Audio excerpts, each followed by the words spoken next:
I'd like to take this opportunity to thank you, to welcome you all to Abu Dhabi Art and to this talk this afternoon with Idris Khan. I'd also like to take this opportunity to welcome Idris to Abu Dhabi Art. Before we get to the thing that you all want to hear about, which is obviously Idris talking about his project, I'd just like to say a few words about Idris and the project itself. Idris's work, which is, as well as what we're going to be talking about, is also represented here at Abu Dhabi Art by Keyli Gallery, spans the fields of photography, video and sculpture, and draws on a diverse range of sources, from literature and music to the history of art and the history of photography to religion. And his work is in many public collections around the world, including the Saatchi Collection in London, the San Francisco Museum of Art, the Guggenheim in New York, the De Young Museum in San Francisco, and the Pompidou Center in Paris. Idris was born in Birmingham and in the UK in 1978, the son of a surgeon who moved to the UK from Pakistan, and a Welsh mother who trained as a pianist but worked as a nurse. And thanks to his father's heritage, Idris was brought up in the Muslim tradition, as part of which he took regular Quran lessons until the age of 14. He attended the University of Derby, where he studied photography, and then went to the Royal College of Art in London, where he studied fine art. And it was as part of his degree show at the Royal College that Idris produced a very personal work that nevertheless brought him to wider public attention, every page of the Holy Quran.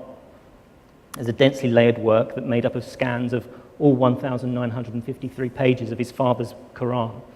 And on reflecting on the piece, I'm just going to quote you now, you said soon afterwards, "I'd always felt that the process of reading the Quran led directly to my repetitive mode of making art. You read the Quran a page a week, meaning you're constantly returning to the same page." Idris's first solo show followed soon after in 2006 at Victoria Miro Gallery in London, at which he exhibited more works that displayed the same fiendishly complex layering technique that he'd used in some of the works for his degree show at the RCA.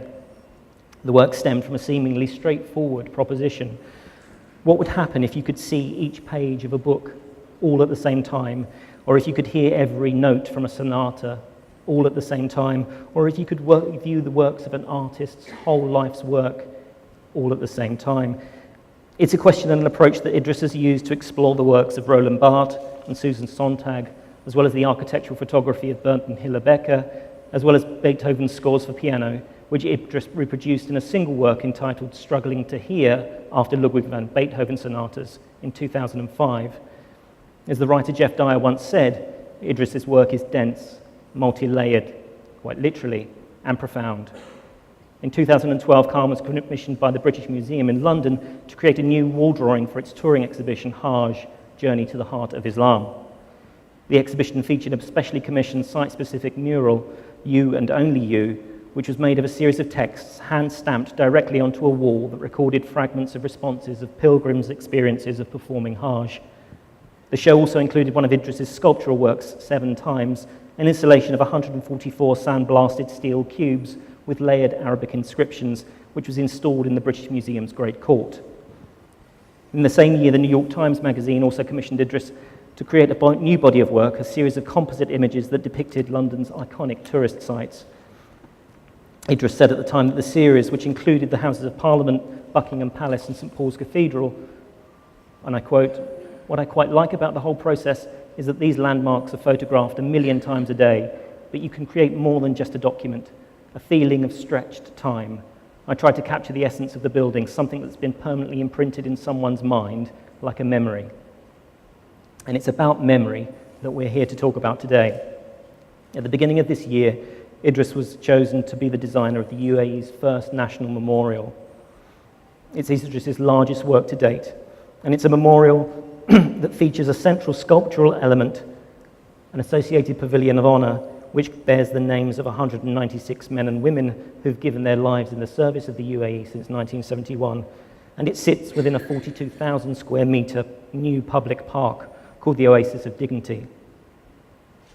Now, we're very lucky here today because this is a project that has not actually been open to the public yet, so it's kind of, in essence, this is a sneak peek of part of the project, but we're going to focus on the concept behind your project, the process of fabrication and manufacture, and we're going to talk about it in those terms, so it's hopefully not too much of a reveal. So with that, welcome, good afternoon, Idris, and I'll leave you to so start much. talking. Yeah, and it has been such an amazing journey over the last 7 months. I found that I won the competition in March this year. We had a first briefing in January, where we were standing in the middle of this 42,000 square meter park on a concrete slab with a flagpole, and I was told, go with your wildest dreams to create something on this landscape. And of course, you should never say that to an artist, because they always just want to do the biggest thing that they could possibly build. In my case, there are certain site restrictions of height, and I'm glad we actually chose the height in the end, because it's 23 meters high by around about 120 meters long. And not only did I receive that commission, but I also got asked to make a pavilion space, or to help lead the design of a pavilion space, and of course, using architects and engineers and coming up and crossing over. I mean, the whole thing really for me was an amazing experience of talking and collaborating and understanding people's roles throughout the entire process. Yes, I'm the artist with the vision, but the energy that was given to the project was from a lot of voices and a lot of people getting very excited about what was going to happen. And I remember talking to the landscape architect early on. He said, you know, we always knew there was going to be a memorial here, but we had no idea it was going to be as big as this. And everything had to change. As soon as March happened, it was like, what? Now we have to accommodate this huge structure. And it's, you know, it's amazing how quickly and well everything has been brought together in 6 months. So I'll start with my first slide. I'm going to go through some early sketches and technical drawings just to try and get you to understand where my mind was at the time of creating. And this is an image by an artist called Chris Burden. I really like Chris's work. They're quite performative. He does a lot of performances, and especially sculptural performances. This is a piece called Drop, I think, and where he had a concrete set right before it was just about to go off, and he had a huge crane at 100 foot high, and as it was setting, the concrete was setting, so it was just done in one evening. He just dropped these beams from the 100 foot and just stood and then just stood up straight as it was setting, and then again and again and again and again. And I think that image really inspired this sort of idea of unity between objects, and using big forms, steel forms, aluminium, metal, and how things could almost touching, almost resting, leaning against each other. And then that's what then took me into the ideas surrounding the sculpture. I always knew that I wanted to have calligraphy, or if you think about memorials in general, you want to see writing, you want to be able to touch it, you want to obviously, first ideas was, well, maybe we should put the soldiers' names on the actual sculpture itself, and then it came down to actually, reading poetry from the leaders over the past 30 years and finding the right piece of writing for the surface of the sculpture. I also knew I wanted it to play with the shadow and light of the monument, just walking through it, engaging with the material, and also the changing of light throughout the whole piece. And then I found this kind of strange image where you had these gravestones just falling. And I said, well, that's not what this is supposed to be about. We don't want to see anything falling. We wanted to see it being supported. So then that idea was, don't let it fall. I mean, that's why this lecture is called Begin at the End, because if you think about it, when I go down to what I'm actually making, there is no beginning and there is no end to this sculpture, because yes, you see it start proud at the front, and then everything behind it sort of just falls into the ground, but then you can also read it the other way, pushing up from the ground forwards. So these were just a few sketches and things that I was trying to inspire my way of thinking for the piece. And this was the first thing I drew on a napkin in London. And as you can see, it was starting to formulate the idea of what this structure would look like, a very simple line sketch, to then creating things on the actual landscape. And I remember, Mark, who's the engineer who works with me in the studio, I was always doing this with my hands, and we had to try and translate that into an actual sculpture. And then various little sketches. And then I looked at the park and I thought, okay, can I just like go over the entire thing, have all these like beams leaning up against each other, and then anyway, design process happened, and then we eventually had this drawing. Just in those early sketches before we get to this stage, there's always, and this is something that you see if you get the chance to go and see the memorial once it's open, please do so. There's a softness, there's a gradation to the way you've treated those early sketches, and that's something that really kind of comes through, obviously, when you see it in person. Was that sense of gradation and that sense of kind of a form that changes? Was that there from the very early period? It was. I mean, I wanted it I wanted to have a sensitivity, if you like. I wanted to have a poetry, especially within the form. There's a lovely rhythm to it, and it's not just this huge, in a sense, the scale is big, but it's not just, it's monumental, but it's not I wanted to have that softness of looking with your eye to move it to one side, and things constantly changing. So it always creates a rhythm as you look at it, I think. And then, we were very early to actually position the piece in the west side, south side, west side of the park, and then we sort of developed it into these technical drawings, which is very much about creating a journey through the park. The plaza was always there in the central, which is a beautiful reflecting pool now. And then the whole thing, I wanted it to be a journey, this idea of walking through, coming to the first two tablets, having a sense of grandeur, and then actually making a sculpture that you could enter, you could get into its heart and feel its heart, if you imagine that somehow. And I think you do, you get this sense of a real feeling of loss, and then hope and pride. And that was, again, bringing back to the surface of actually wanting to try and make a surface that you wanted to touch. It's very much, I mean, you talk about working with the engineers and the landscape architects. It's very much an environment. I mean, it's a sculptural piece, but it's also something, as you say, that you enter, that you move through. It's not something that you can comprehend in one go. No, and exactly, and even from a distance, I don't think you get a sense of scale. Obviously, something there is big, but when you're actually next to it, and it invites you to go inside it, because I think one of the key words at the start of the project was trying to create something that was immersive. I wanted to create an immersive space, so you were transported or transformed with these big structural forms next to you, feeling its weight, but also feeling its it being delicate and being almost sort of light, and trying to create a certain emotion. And then this is another early render of playing with where water features would go. And that another thing was really important to try and have incorporate a water feature into the sculpture as well, which almost acted like a wayfinder through the piece.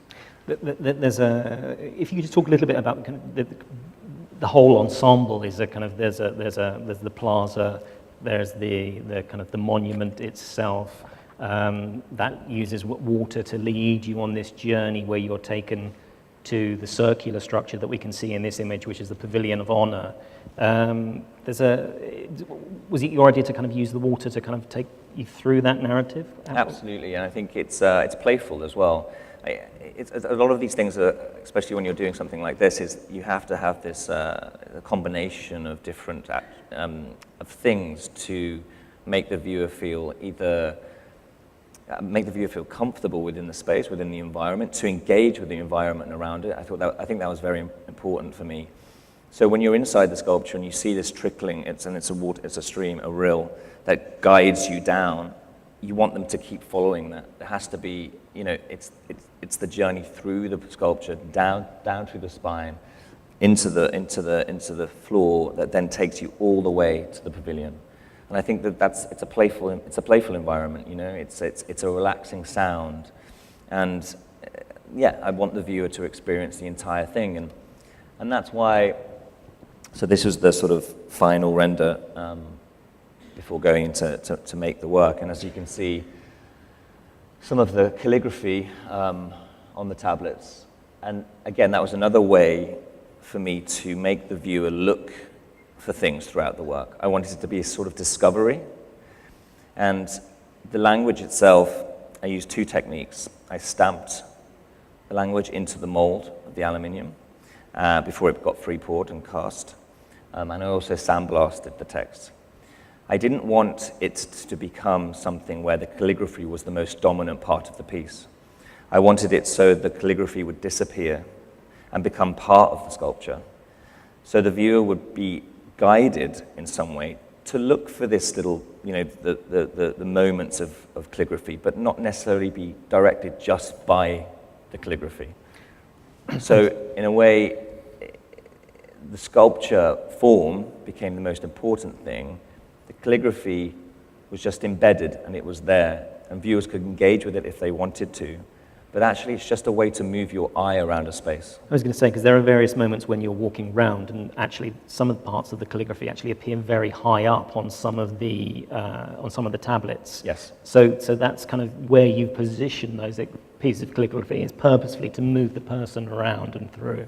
Yeah, and to direct their eye. When you have something so, so large, yes, you look up, but if you have something that you're trying to look at or look for, then another playful element, it guides you to the top, then it brings you down to the bottom, then you see something in the distance and you want to go and read it and touch it. So there was this, you know, again, just to play with the viewer's mind within the space, and to want to go through it, to want to leave it, to want to sort of, you know, you can read the writing, but I wanted it so it was almost like these moments of traces, and I think that's very much what links me back to the earlier work. When you layer up something so much, you're actually deleting the language that's underneath, but what you're left with is a series of traces. So I wanted the language, the calligraphy, to just feel part of the work, to be engaged with, but also to slightly come in and out of clarity. One of the other things... It almost gave the piece a historical context immediately. You know, I wanted to create something that looked like it always been there. One of the other things you said to me previously was the kind of, you know, in the way that in your other work where you've layered layers of layer upon layer upon layer, it's part of that is actually about making the viewer stand and pay attention and to kind of slow things down and to look, and that very much kind of plays through in the terms of how you feel, and you'll have to take our word for this because you won't have seen the memorial. When you're walking through the space, it does make you stop. It's not something that you can just look at and comprehend straight away. They need each other. You know, the sculpture needs the writing, and you know, the writing obviously needs a surface to be embedded into. But I don't think it would be as strong as it is without the writing there. As you say, there's a moment that you have to engage the viewer to look further for something. And I think, you know, with the early stamp works and the photographs, you know, I think you're creating an environment for people to sort of almost fall into. The gutter of those early book, you know, the Quran, is so strong, that black gutter, that you want the viewer becomes engaged, but also just has to look for things, is searching for something. And I think that's what, you know, life can be about. You know, you're constantly searching for something. I feel like it's highlighted here in the piece, you know, looking for something, being immersed around, having an incredible emotion of loss, of feeling of, and then that trace of something is very ghostly. It's not in your face. It's not there. It's to be there to just to create a softer touch to the materiality of the object. Should we go to the next? Yeah, sorry. So then the pavilion. So now we're just moving on to the sort of pavilion, and then this was the sketch for the pavilion roof.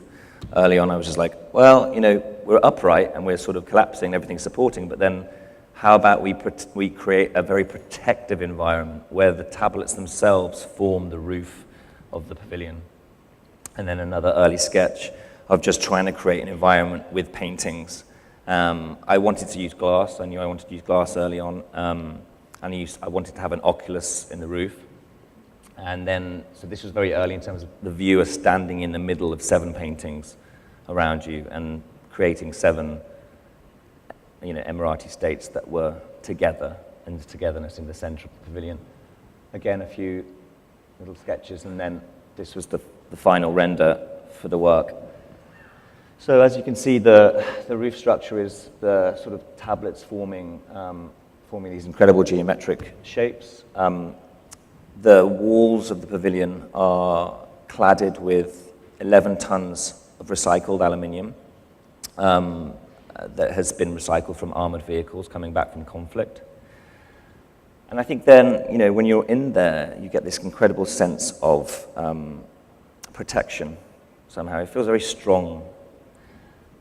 The nameplates of the soldiers surround the room, and they are embedded into the wall, so that one of the nameplates is pushed in, and a light comes on to highlight the soldier's name. But even your use of water to guide people around the site, and also kind of to actually kind of dictate almost the kind of rhythm of the procession through the site, even comes down into this structure as well. Can you tell us a little bit about that? It does. So the water disappears as you enter the pavilion, but then is revealed again, and it's moving in an anti-clockwise direction.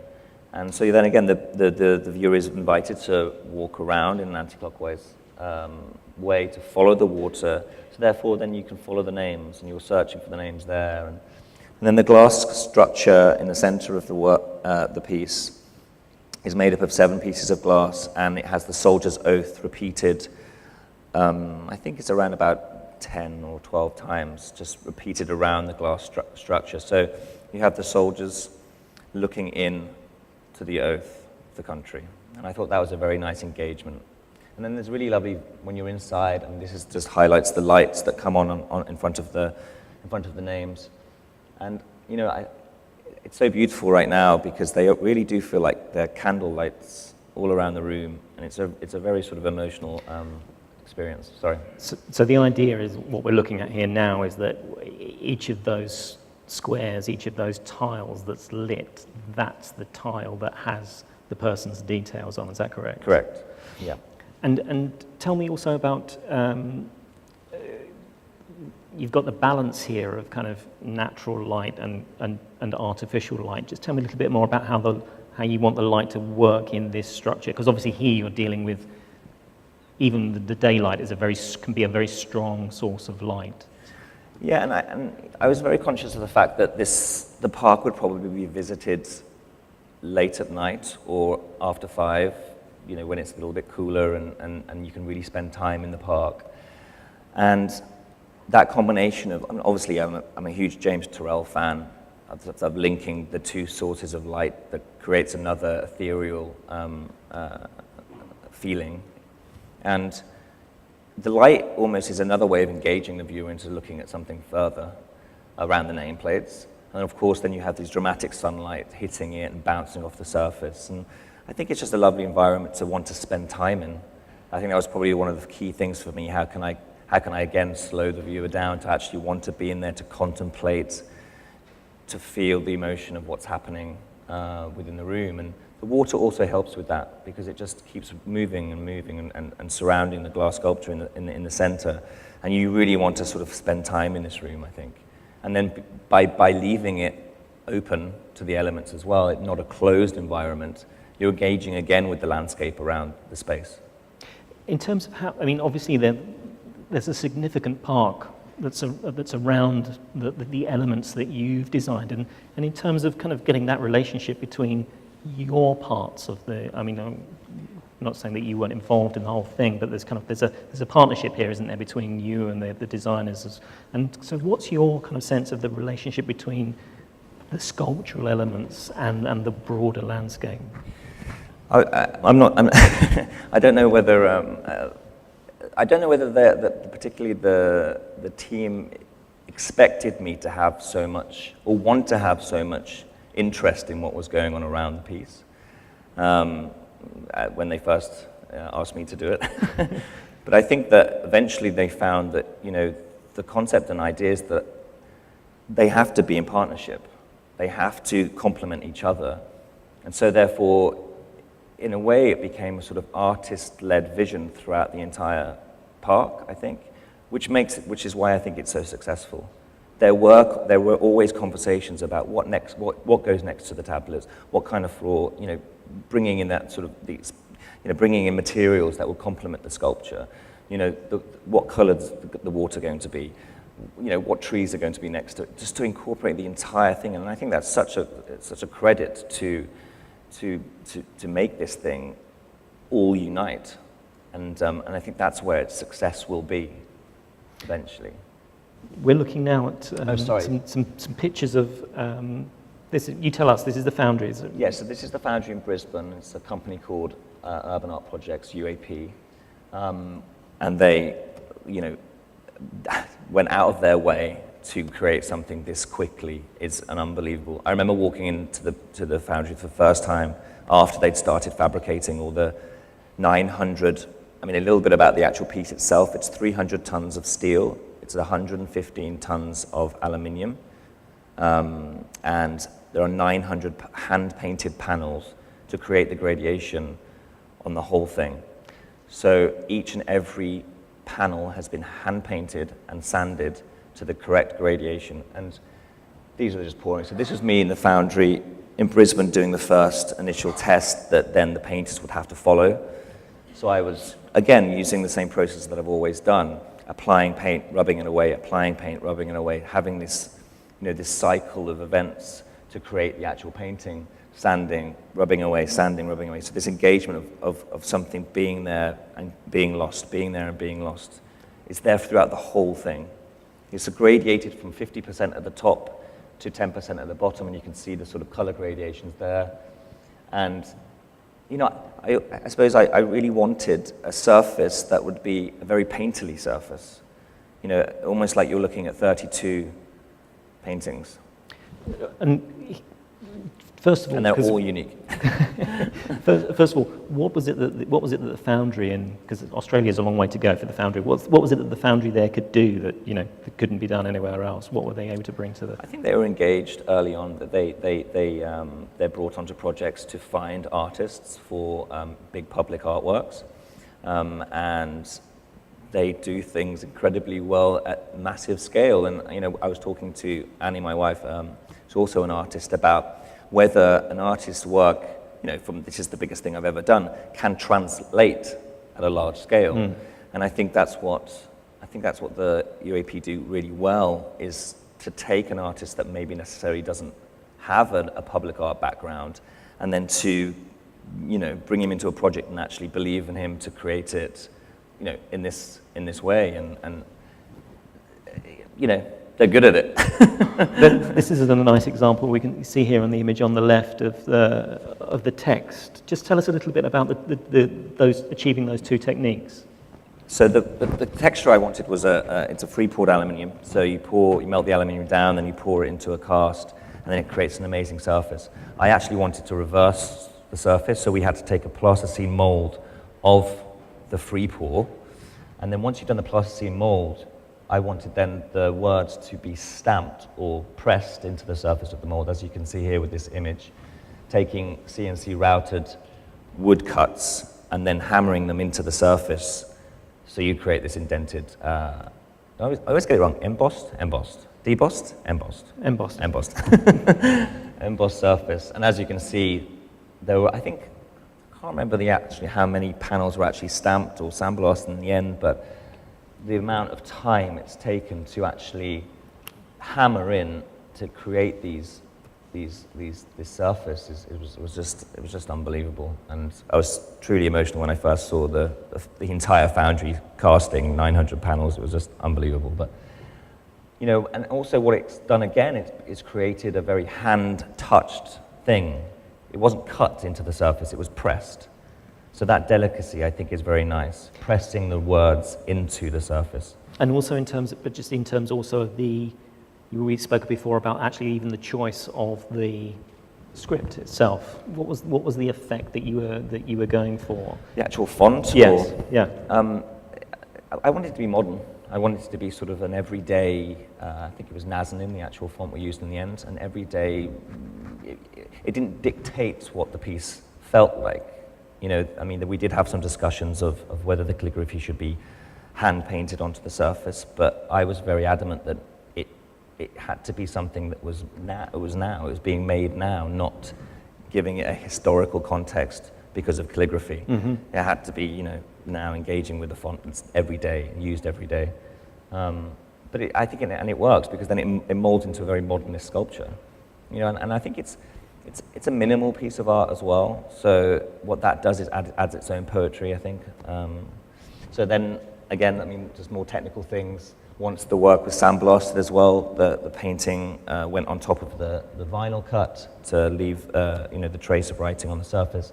And each and every corner panel was hand welded and hand stippled. So you have these incredible welds down the edges of the piece. And the edges of the piece are very important as well. So this is great because this explains. So you've got a central steel core. Yes. And then that is actually clad and wrapped in the... It's clad and wrapped around. And I wanted it to be a very formal way of putting the cladding on. So I'm a massive fan of Agnes Martin's grid paintings. So I, you know, again, looking at it like a grid, looking like a grid forming it together or bringing it together piece by piece.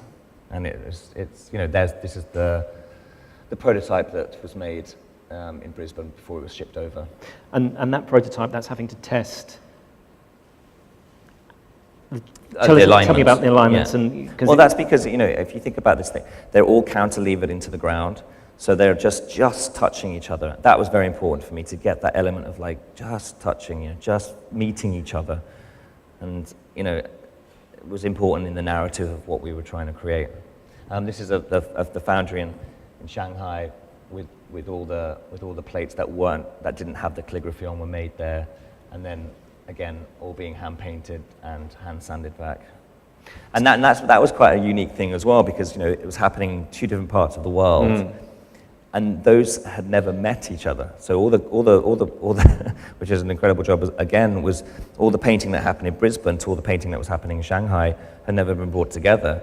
So even though you had all these gradation tests and samples, we never knew whether it was going to align perfectly, bringing it to site. So is it the case where, so with those panels, that you've got the situation where a piece of cladding that was actually fabricated in Australia and a piece of cladding that's from China are actually meeting for the first time? So he didn't know whether the color was going to be perfect or not, but, you know, obviously had lots of tests and lots of project managers to assess the quality there, to bring them together. But no, and then it got pieced together, and somehow it just does have you know, there's a harmony between everything there. And that gradation changes as you move up each tablet, is that correct? Yeah. Just tell us a little bit more about that. So what's the direction and what's gradation happening? of 50% black at the top, down to 10% black at the bottom. So you've got that kind of sense of something actually receding as it's moving away from you. Yes, exactly. And that gives it, that also, I mean, that kind of goes back quite nicely to the early sketches, because you've got that kind of, there's that softness. You've spoken to me before about trying to create something that looked like it's always been there, but also that almost looked like a graphite drawing itself. It feels like a charcoal drawing, I think, exactly. Yeah, you have that very charcoal grey, and so the patina of it is, it feels soft. You want to touch it, and you almost feel like it's going to just. But also, you know, I wanted to create a piece that had a lot of energy. So you see these marks. It's not just purely perfectly sanded back objects. You have this incredible energy, like a hand has actually been there doing that and creating it, you know. So that was important, to engage with the hand being something on it. So this is the skeleton of the piece, all the steels there before it gets cladded, and again, which is quite a lovely image, I think, of just seeing the skeleton like that before it gets cladded. Yeah. So what you can't see from this image, but I think what we'll see later is the context. So the memorial sits on one side of the Sheikh Zayed Grand Mosque, which, as any of you may be aware who are from Abu Dhabi, you've got this kind of very kind of glacial white structure, and then you've got the HQ for the armed forces on the other side. So it sits in the middle. And it sits in the middle. And so there's also a real dialogue between the memorial and the mosque. Can you kind of tell us a little bit about that? Again, and also with the traditional architecture of the mosque, giving it then a modern sculpture to be in front of it. And I think they complement each other really well. It's almost, you have this glistening white, beautiful marble building, then with a very solid feeling grey tone. And, there's nothing else really around with that on the backdrop of the sculpture either. And so it shoots up into the sky, it literally cuts the sky. And I think actually from the back, I don't know whether I've got a photograph, this is just some of the work of the pavilion being built. As you can see then with the pavilion roof was also cladded. And then the glass sculpture. I wonder if I have one final picture. So there's me sitting. So you get a sense of the scale, the true scale of it, which is kind of pretty amazing. But yeah, I mean, what do you feel about when you look at it between the two, the mosque and the so HQ? You have the mosque, and then you have the memorial. There's a road between the two, but actually that's also kind of part of that conversation, because there were trees at various points and a pedestrian bridge that have kind of been moved, so that the shapes that you've created enable you to frame views of the mosque. Here we go. So this is a kind of if you have to imagine that while you're actually walking inside the memorial on that journey, you do frame the views of the mosque. Yeah, there is a dialogue between the two. That was an important part for the making of the work. I think it's going to be a very photographed thing in its lifetime, and you get these amazing angles of light and angles of the sky, angles of the mosque looking back. It gives you a different, playful dialogue with the mosque in some way. And then I think, here with the reflection pool as well, you get some sort of dramatic reflections that come with both the work. And then again, that level of engagement between the two things is I think, it's going to be a very nice thing. This is just the glass coming in. So the glass itself was 1.2 tons each, and it had to go through the roof of the pavilion and be put into a shoe. And there's just the first one there in position. And that's a lovely view back, I think, as well, when you're looking back through the soldier's oath up into the monument. I wish I had a picture of it. Sorry, this is what we're talking about, that kind of image that you're going to create, the sharp lines of the sculpture with the vertical lines of the mosque. In terms of kind of, you've spoken to me when we've spoken previously about kind of, about what monuments are and kind of how you feel that they need to work, and we were saying that kind of there's something that kind of need to allow people to project on them. Can you talk to me a little bit more about that and how that was kind of informing your thinking about the design, about them being kind of somewhere where you go to experience a certain type of experience that you don't get from other things? Well, it is, and I think that I mean, early on, you've given a brief, and it is about the soldiers and the heroes that have lost their lives. But for me, I wanted to convey, for anyone who's ever lost anyone, any part of your family, how can I convey that emotion for someone coming to look at it? Not everyone has lost their son or a soldier. We've all experienced loss in some way, and can that be translated in a monument or a memorial to everyone, to convey that feeling, that emotion, as you enter it. Yeah. So, just tell us, we're moving now on to, these are some of the works you're displaying here? No, so this was actually, I wanted to show this, I made this in 2007, it was my first sculpture, and it was called Quartet for the End of Time, and it was after an Olivier Messiaen score. Okay. So I sandblasted the steel, I rusted the steel for 4 months, and then sandblasted music into the surface of the steel. So that's, again, this was 2007, so now, jumping 9 years to then now still using sandblasting, still getting that idea of actually things resting up against each other has really translated now into the new monument. And then this was the piece you discussed earlier called 7 Times, which is actually the exact footprint of the Kaaba itself. So I'm almost turning the gallery into a religious space is what I wanted to do. And didn't this piece also use a similar technique in terms of having the script? Exactly. So it was blue steel that then was sandblasted again along the top of the piece. 144 steel cubes. I was a massive fan of Carl Andre's work, and it's sort of a reference to that. And again, that's also an example of a piece that's actually moving people around. You're kind of starting to kind of, it's a sculptural piece, but you're actually starting to try and dictate how someone moves around the piece, which is coming through as well. Exactly, and then also you could walk through it and engage with the sculpture in not an everyday way as you would walk in a gallery space. Creating the upstairs, this was a gallery in London called Victoria Mirror Gallery. It's a very large space upstairs, and I wanted to bring the lights down, but this was made just after my mother died as well. So I've always had that link to that loss in my family. And this was the piece that also appeared at the British Museum. It did, yeah, part of the Hajj exhibition. What in terms of kind of, which you can imagine that being the atrium of the British Museum, the footfall around there was, however many visitors in 3 months, 4 months, how they circulated the piece. Exactly. It's quite amazing. So, we're talking today about a piece that kind of, it's not only is it the largest piece that you've ever done, but it's kind of, this is going to be, in one way or another, we don't know how yet, but it will be a landmark in your career. Would you say that this was one of the earliest examples of that, of kind of a career-defining piece for you? It was, and it was a level of engagement back to my cultural upbringing, and how, by stopping my practice when I was 15, practice of Islam, how could I then, as an artist, engage with my faith, or the faith that I was raised in? And this did that, and it was defining, absolutely.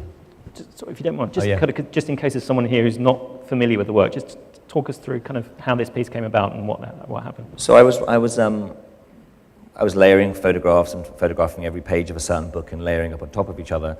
This is my father. It was my father's Quran, and I think you had the pages 1,950, and so photographing every single page and layering upon it on top of each other, and experiencing what it was like to actually read the Quran that slowly, and engaging the viewer to look at it for a slower amount of time. Photography, everyday photography is very, very fast. You're photographing things all the time. How many mobile phone pictures do we take all the time? So to create a photograph that was then able to slow the viewer's eyes down, that was very important to me. Always just like engaging in that very meditative way.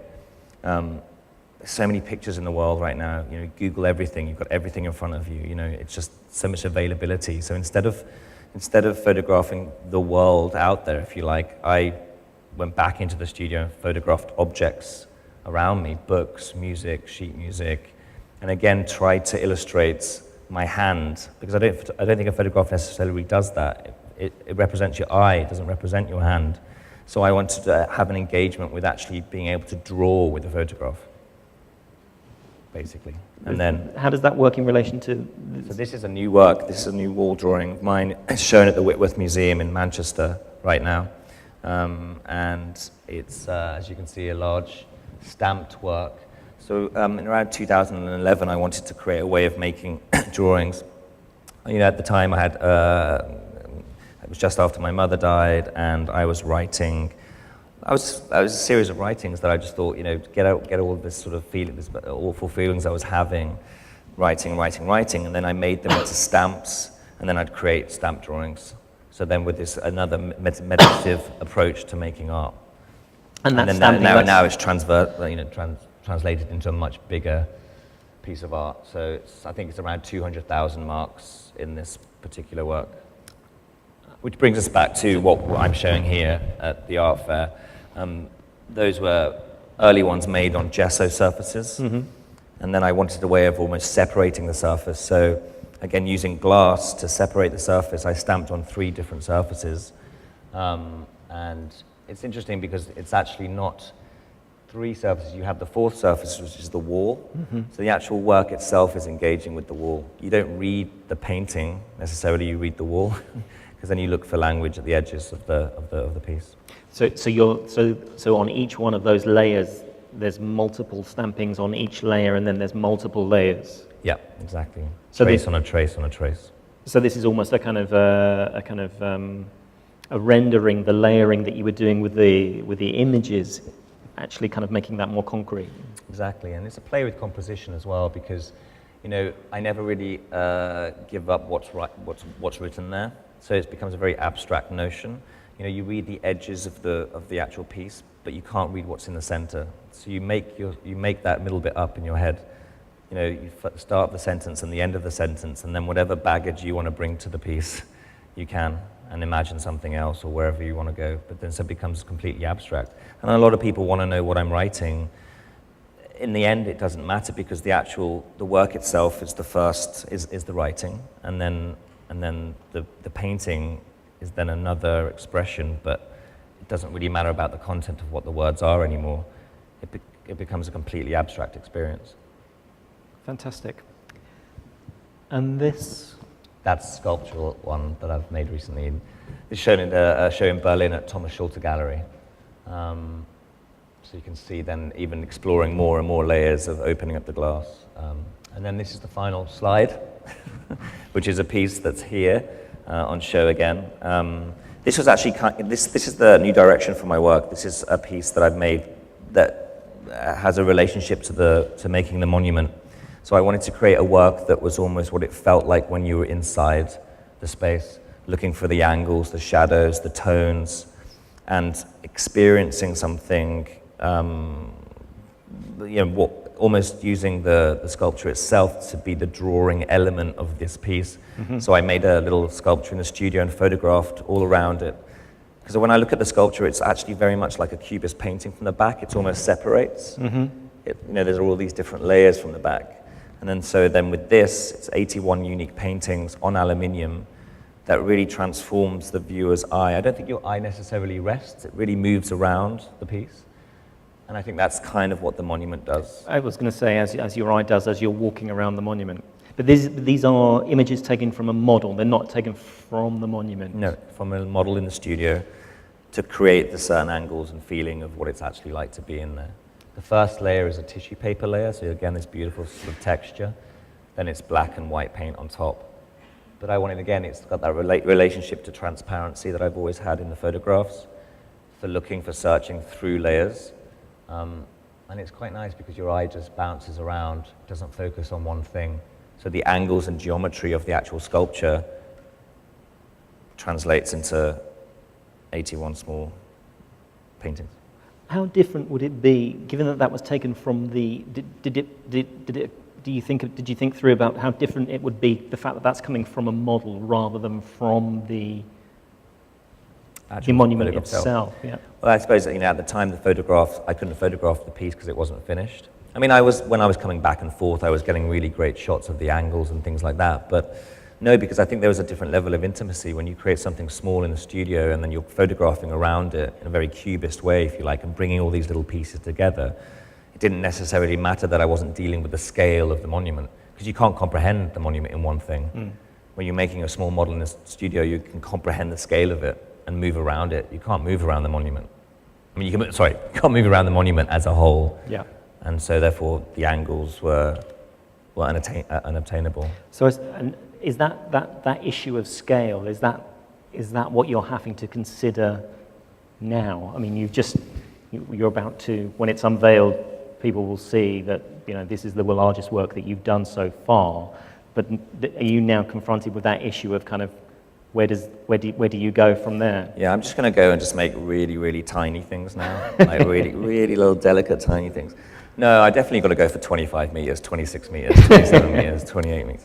But who knows? This is the first thing that I've done at this scale, and I'm hoping to do more, because I really enjoyed the experience of working with a landscape. And I think engaging with the landscape, the surrounding landscape, and I only want to be able to do that again, and inshallah, I will. Fantastic. That leaves us to the end of our time. I'd like to thank Idris. I'd like to thank you all for coming, but I'd like to thank Idris. It's been fantastic to hear you speak about your work.